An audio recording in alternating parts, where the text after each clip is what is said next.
जान काहे नहीं खुद समझावत, जीजा है हम काहे नहीं खूब बतावत, समझा दो भाई के जान काहे नहीं खुद समझावत, जीजा है हम काहे नहीं खूब बतावत। दिले रही जवन तोरा के ऊ हथियार न रही, तोर भाई करे जरंगादार न रही, जदि रिश्ता में ऊ हमर सार न रही। तोर भाई करे जरंगादार न रही, जदि रिश्ता में ऊ हमर सार न रही। बुझले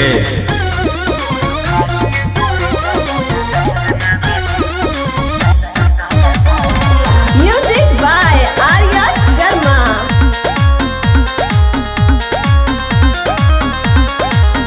हमारा दिमाग पाऊ चढ़ जाई जहिया, छूट जाई काटल सोना सोना हो रहिया।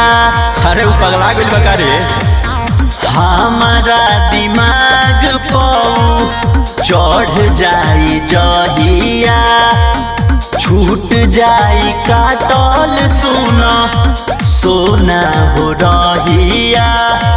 तोहर हमार रिश्ता सुनाई जानत जवार न रही, तोर भाई करे जरंगादार न रही, जदि रिश्ता में ऊ हमर सार न रही। तोर भाई करे जरंगादार न रही, जदि रिश्ता में ऊ हमर सार न रही। बुझले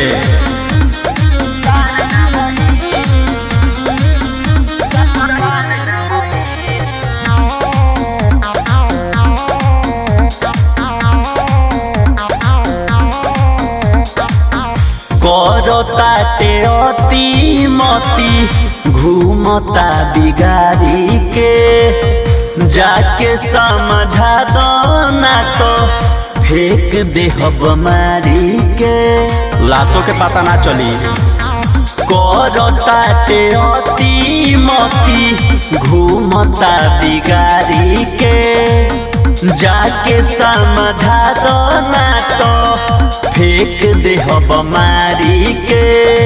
गलती हुए के गो सुनाए जान बार बार ना करी, तोर भाई करे जरंगादार ना रही, जदि रिश्ता में ऊ हमर सार ना रही। तोर भाई करे जरंगादार ना रही, जदि रिश्ता में ऊ हमर सार ना रही।